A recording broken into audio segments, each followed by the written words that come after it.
ലളിതാ സഹസ്രനാമത്തിൽ ദേവിയുടെ സൂക്ഷ്മ രൂപമായ മന്ത്രസ്വരൂപം എന്ന് പറയുന്ന പ്രകരണത്തിലാണ് നമ്മളുള്ളത്.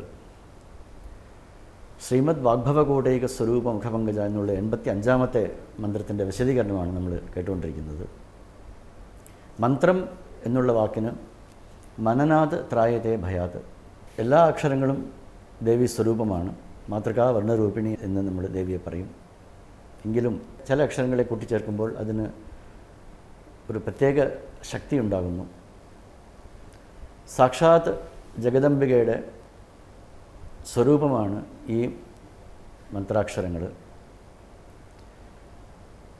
ഈ അക്ഷരങ്ങളെ നമ്മൾ ഒരു ശാസ്ത്രോക്തമായ രീതിയിൽ ജപിക്കുമ്പോൾ നമുക്ക് മനഃശുദ്ധിയും ആധ്യാത്മിക ഉന്നതിയും ഭൗതികമായ ഐശ്വര്യങ്ങളും ഉണ്ടാകുന്നു.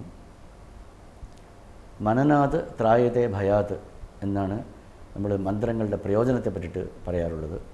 2 കാര്യങ്ങളാണ് ഇതിൽ പറയപ്പെട്ടിട്ടുള്ളത്. ഒന്ന് മനനം, അതിനെ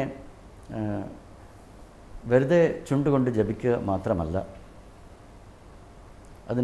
അതിനെ നന്നായിട്ട് അതിൻ്റെ അർത്ഥവിശകലനം, അതിൻ്റെ തത്വ വിചാരം ചെയ്യുക എന്നുള്ളതാണ്.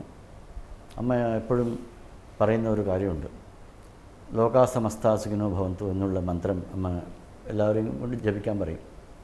അപ്പോഴൊക്കെ അമ്മ പറയുന്നത് ഇത് വെറുതെ ചുണ്ടുകൊണ്ട് ജപിക്കേണ്ട മന്ത്രമല്ല, നമ്മൾ ഭാവന ചെയ്യേണ്ടതും നമ്മൾ വാസ്തവത്തിൽ ചിന്തിക്കേണ്ടതുമായ ഒരു കാര്യമാണ്. എല്ലാവരും സുഖമായിരിക്കട്ടെ എന്നുള്ള ഒരു ഭാവന വേണം നമ്മളെപ്പോഴും വളർത്തുവാൻ. അതുപോലെ മന്ത്രാക്ഷരങ്ങൾക്ക്, ബീജാക്ഷരങ്ങൾക്ക് പോലും അർത്ഥങ്ങളുണ്ട്. ഏതെങ്കിലും മന്ത്രമെടുത്ത് ജപിക്കുകയല്ല വേണ്ടത്. നമുക്ക് അനേക ജന്മങ്ങൾ ഇതിനു മുമ്പ് ഉണ്ടായിട്ടുണ്ട്. അതിനൊക്കെ അനുസരിച്ചിട്ടുള്ള ഒരു സംസ്കാരം നമുക്കുണ്ട്. നമ്മുടെ സംസ്കാരം അനുസരിച്ചിട്ടുള്ള മന്ത്രത്തിനെ നമ്മൾ സ്വീകരിക്കണം. അത് ഗുരുവിൻ്റെ ആജ്ഞയോടുകൂടി നമ്മളതിനെ ചെയ്യേണ്ടതായിട്ടുണ്ട്. ഗുരുവിൻ്റെ ദീക്ഷ ഇതിനാവശ്യമാണ്. എപ്പോഴും പറയും, ശ്രീ ലളിതാ സഹസ്രനാമം അഗസ്ത്യൻ ആദ്യം ഉപദേശിച്ചില്ല എന്ന് പറയും. കുറേ കാലം കഴിഞ്ഞിട്ട് അങ്ങോട്ട് ചോദിക്കും.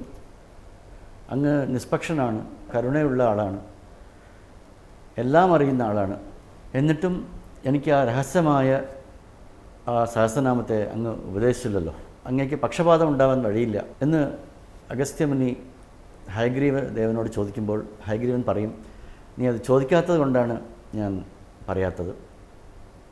മന്ത്രം എന്നുള്ളത് വളരെ ആഗ്രഹത്തോടു കൂടി നമ്മൾ ചോദിക്കേണ്ട ഒരു വസ്തുവാണ്. ശ്രീ രാമാനുജാചാര്യൻ ശ്രീരംഗത്ത് നിന്ന് ശ്രീപെരുമ്പുദൂർ എന്ന് പറയുന്ന ഇന്ന് ഏകദേശം 180 കിലോമീറ്റർ ദൂരം ഉള്ള സ്ഥലമാണത്. അവിടേക്ക് 18 തവണ നടന്നു അത്രേ. ഏകദേശം 180 കിലോമീറ്റർ അന്നത്തെ കാലത്ത് 18 തവണ നടന്നു. അദ്ദേഹത്തിൻ്റെ ഗുരു അദ്ദേഹത്തിന് ഉപദേശിച്ചില്ല.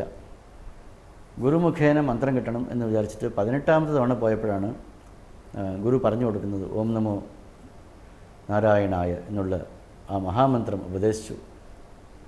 എന്നിട്ട് പറഞ്ഞു, ഇത് ആരോടും പറഞ്ഞു കൊടുക്കരുത്, ഇത് പറഞ്ഞാൽ നീ നരകത്തിലേക്ക് പോകും എന്ന് പറഞ്ഞു. ഈ മന്ത്രോപദേശം കിട്ടിയ ഉടനെ ശ്രീരാമാനുജാചാര്യൻ ചെയ്ത കാര്യം, നേരെ അവിടുത്തെ തിരുഗോഷ്ഠിയൂർ എന്ന് പറയുന്ന സ്ഥലമാണത്, അതിൻ്റെ ഗോപുരത്തിൽ കയറി ഗോപുരത്തിൽ നിന്ന് എല്ലാവരെയും വിളിച്ചു വരുത്തി, ഈ മന്ത്രം നിങ്ങളെല്ലാവരും ജപിച്ചുകൊള്ളുവിൻ, ഇത് ജപിക്കുന്നതുകൊണ്ട് നിങ്ങൾക്ക് എല്ലാവർക്കും ഉദ്ഗതി ഉണ്ടാവും, ഉയർച്ചയുണ്ടാവും എന്ന് പറഞ്ഞു. ആ മന്ത്രത്തെ ഉറക്കെ വിളിച്ചു പറയുകയാണ് ചെയ്തത്. ചിലരൊക്കെ ചെന്ന് തിരുഗോഷ്ഠിയൂർ നമ്പിയുടെ അടുത്ത് പോയി ഒരു പരാതിയായിട്ട് പറഞ്ഞു, അങ്ങയുടെ ശിഷ്യൻ നിങ്ങൾ ആർക്കും പറഞ്ഞു കൊടുക്കാൻ പാടില്ല എന്ന് പറഞ്ഞ മന്ത്രം ഗോപുരത്തിൻ്റെ മുകളിൽ കയറി എല്ലാവർക്കും പറഞ്ഞു കൊടുത്തിരിക്കുന്നു, അയാൾ നരകത്തിലേക്ക് പോകും എന്നൊക്കെ പറഞ്ഞു. തിരുഗോഷ്ഠിയൂർ നമ്പി രാമാനുജാചാര്യനെ വിളിച്ചു. നീ എന്തേ ഇങ്ങനെ ചെയ്തതെന്ന് ചോദിച്ചു. ഞാൻ നരകത്തിൽ പോയാലും കുഴപ്പമില്ല, എല്ലാവർക്കും സദ്ഗതി കിട്ടുന്ന മന്ത്രമായതുകൊണ്ട് ഞാനത് കാരുണ്യം കൊണ്ട് ചെയ്തതാണ്. കാരുണ്യം എന്നുള്ള വാക്ക് അദ്ദേഹം ഉപയോഗിച്ചില്ല, എല്ലാവരും ഉയരട്ടെ എന്ന് വിചാരിച്ചുകൊണ്ട് ഞാൻ ചെയ്തതാണ്. അങ്ങനെ ആ മന്ത്രം എല്ലാവർക്കും പറഞ്ഞു കൊടുത്തു. അപ്പോൾ മന്ത്രത്തിൻ്റെ മഹത്വം നമ്മളതിനെ നിരന്തരം മനനം ചെയ്യുന്നതുകൊണ്ട് നമ്മളെ സദ്ഗതിയിലേക്ക് കൊണ്ടുപോകുന്നു എന്നുള്ളതാണ്.